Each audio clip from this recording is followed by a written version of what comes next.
designed to fill your passenger seat with chat about classic cars, all recorded from my 1968 Morris Minor Peggy. I'm Becca, and today I'm on my way to meet up with Jamie and go visit his parents.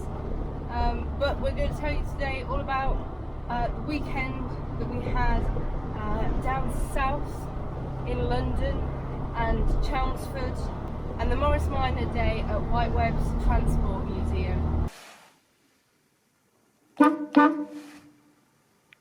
So, on the second to last weekend in September, the local branch down there, which I think is like the North London and Middlesex Morris Minor branch, hosts a Morris Minor Day at the Whitewebbs Museum in Enfield. I've never been to the Whitewebbs Museum, but I have seen lots of people go to really lovely meets there, have a fantastic time, and so when I saw this I thought it was a good thing for the young members to go along to and kind of have an opportunity to go down south before we go up north for our Christmas meet, and it would give me the opportunity to look around the museum. Some of the young members really liked the sound of it, were really enthusiastic, and so sounded like a good plan. Kindly, Harry offered to have a few of us that were coming from a little bit further afield camp in his back garden the night before, meaning that we could arrive reasonably together and also not have to come quite so far in the morning. I wasn't really that far, probably could have done it in a day, but I wasn't going to pass up the opportunity to camp out with everyone and have a bit of fun the night before as well.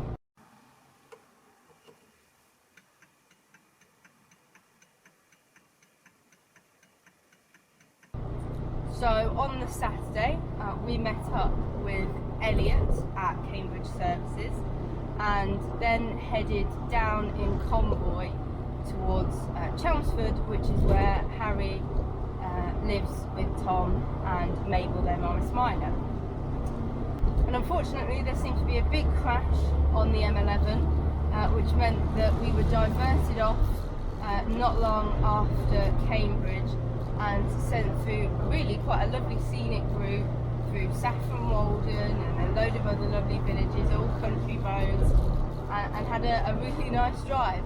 Elliot was behind us, so we were setting pace and generally having quite a nice drive. And our cars were going beautifully, and we'd had a nice little stop at Cambridge Services to set ourselves up for the day. And yeah, all in all, fantastic time. However, we got to, I would say, about 12 miles out from Harry's house, just the outskirts of Chelmsford, in a little villagey bit, and I felt that my clutch dropped away from me, and I was like, oh gosh, and I knew almost immediately what it was. I knew that the little rod had popped out of the ball in the clutch linkage. We'd recently put a new clutch linkage in because when we'd done all of the engine work we noticed just how worn Peggy's clutch linkage was, and ordered a new one up and then fitted that up recently. So it had gone from a very, very worn clutch linkage to one that had a lot of strength in places that it didn't previously, and also a much more loaded spring than my clutch was used to. I've been being gentle with it, trying to wear it in a little, but unfortunately it had popped out. We were able to get Peggy jacked up and pop it back in, but we did make a call to Harry and let him know that we were in a bit of bother, and he offered to come along. He'd bring some extra jacks in case we needed them, and any tools, and also a tow rope just in case. And we were quite smugly stood there, having got the rod back in the ball on the clutch linkage, and waiting for Harry to turn up so that we could convoy back to his house. However, he arrived, we set off, and it can't have been much more than, I would say, a mile further along when it happened again. So we hitched up the tow rope.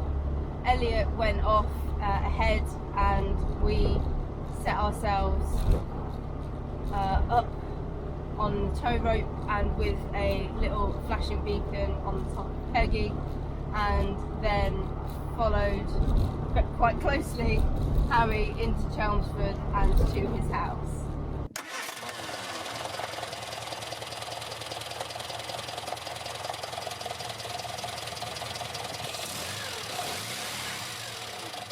Me and Jamie needed to get our tent set up for the night, so we jacked Peggy up, had a look, confirmed that it was what we thought it was, and the reason that it kept happening is because with a 5-speed gearbox, the clutch linkage doesn't go into the gearbox, it goes onto kind of a little metal plate.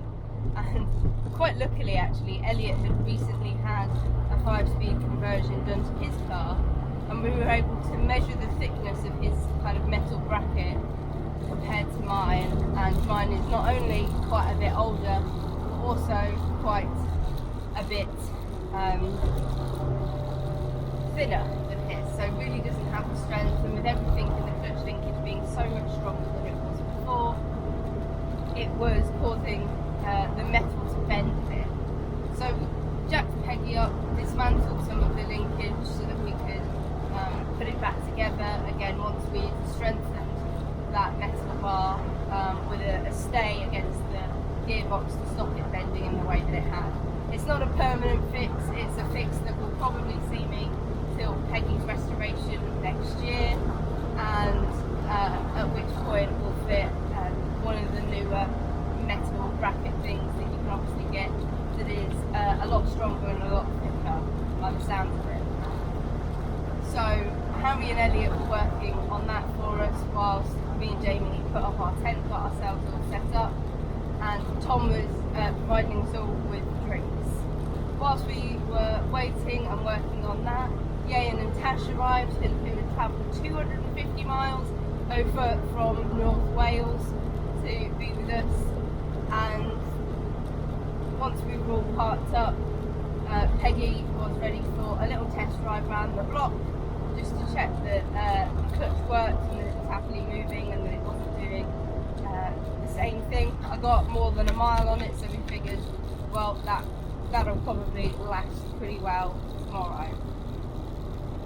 So then it was time to go for curry, and we enjoyed a lovely curry round at Harry's mum and dad's house, and then had some marshmallows around their fire pit before we headed back to tuck in for the night and get ready for the following day.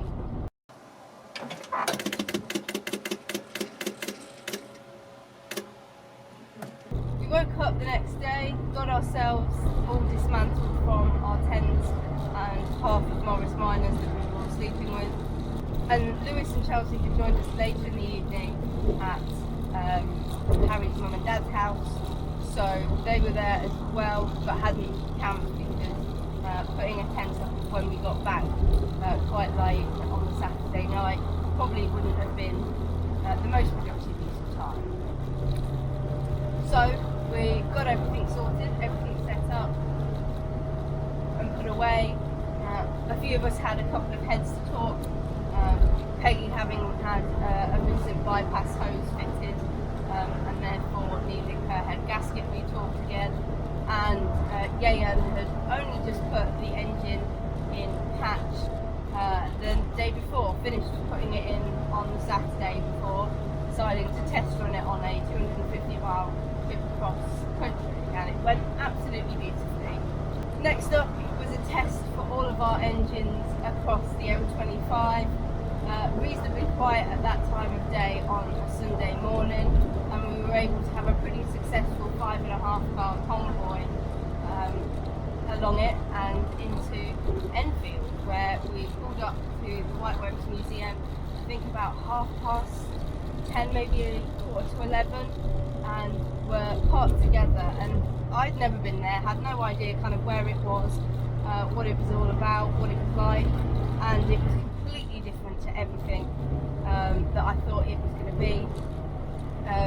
So much more land and stuff around it than I was expecting.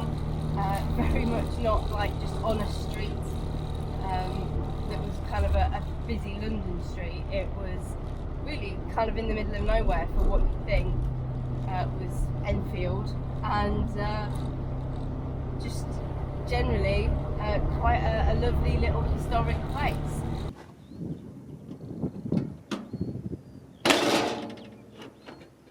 It's all in an old pumping house and yard that used to provide lots of water for the local surrounding areas, and now has kind of a great many floors of interesting and unusual bits and pieces, memorabilia, automobiles, bikes, cars, transport, and also just like things to do with historic life. But first up for us, once we were parked, was going around the auto jumble and also enjoying the museum's auto jumble shop, which was truly fantastic. I think throughout the day we must have all been around it about 6 times each, all coming out with different bits and bobs each time, really enjoying what we were finding and spending quite a bit of money, although everything's so reasonably priced, and the guy in there knew where everything was and whether he was likely to have the thing that you were looking for, which was very useful when I stopped kind of just picking up spanners that I needed and started thinking about really specific stuff that I'd been looking for. We had a look round the brilliant display of Morris miners that were there, and then headed into the museum to walk around as well. And it was a truly fantastic museum, but what made it really so good was not just the things that were in there, but the volunteers that worked there and the enthusiasm and excitement that they had for having people come around who were so interested and engaged, and they really encouraged us to try things out, get involved. There was lots of interactive displays, so there was like an air raid siren which I got to have a go at, a nuclear war siren from the Cold War, a 1930s gramophone, typewriters, all loads of stuff that we were all massively encouraged to have a go at, try things out, as well as kind of look around all of the displays and take in so many of the wonderful things that they had. Way down in the basement, they've actually still got the well that fed the pumping house when it was a pumping house, and we were kindly invited to go down with a guide and have a look at this huge, very deep well, and also to drop little bits of gravel into the well so that you could hear the plop when it had finally hit the water some 200 foot down. The museum's also got a little cafe where everything was made to order and was absolutely delicious and very, very reasonably priced. And whilst we were sat in there eating our lunch, the member of the MMOC branch down there who runs the event, Roger, came up to Yayan and let him know that his car had won the car of the day, or car and a half of the day, if you know Yayan's car, and they'd really like us to form a little bit of a procession behind him driving in to receive his prize. So that was really exciting. We finished up our lunch, headed down. Yayan hitched up his car to the trailer, and we got the flag out and had a bit of fun walking behind him as he drove up to collect his prize, which was a bottle of wine and some pencils with some erasers on the top of, which he was instructed to share with us all. Well, actually, I think he was instructed to share with us all the whole prize, but the wine suspiciously made it all the way back to Wales, and none of us saw any of that. But yeah, we had a great bit of fun there, enjoyed some more of the stuff that was in the backyard, such as some railway displays and a couple more trips around the auto jumble shop. And then it was time to kind of start thinking about heading home. We'd had a really fantastic day. I'm pretty sure I've got a quote from Yayan saying that it was the best day he'd ever had. with just so much fun happening at the museum. That auto jumble shop was being so invaluable and so reasonably priced, and all of us coming away with so many unusual bits and pieces. Harry came away with a few lights that he's rigged up for display in his house. I think Yang got a £5 alternator and a few other bits and pieces. We got spanners and spring clamps and valve spring compressors and loads of stuff that is just so useful, especially when, as young members, you're often starting out with your collection of useful bits and pieces, and was so reasonably priced. I think like the spanners were like 20 or 50p depending on the size of them, and yeah, just so good.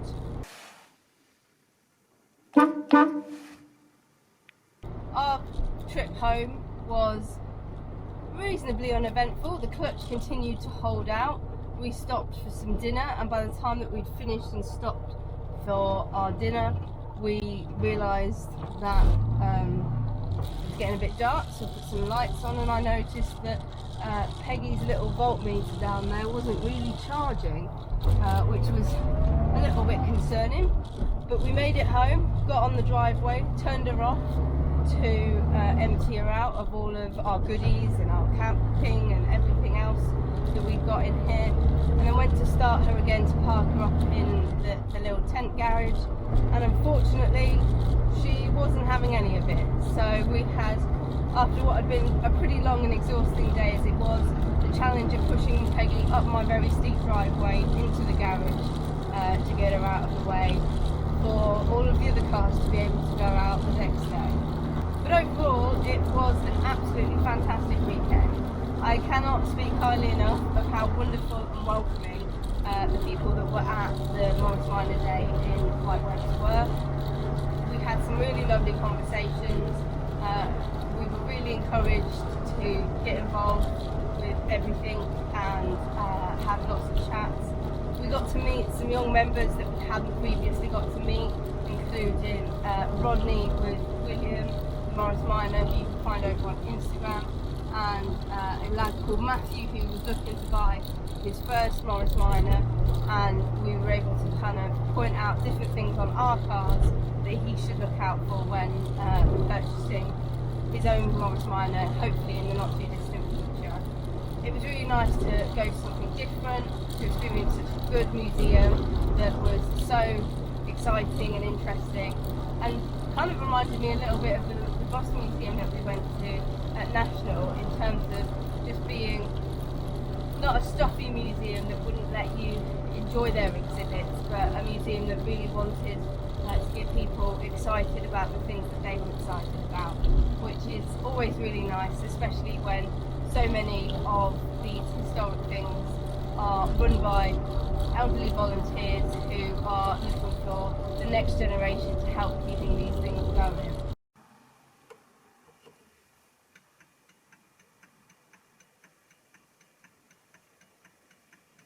So I hope you've enjoyed hearing about our day. As you can see, I'm out in Peggy, so we've addressed the alternator issues, touch wood, and we're hopefully going to enjoy a few more events this year and lots of fantastic motoring.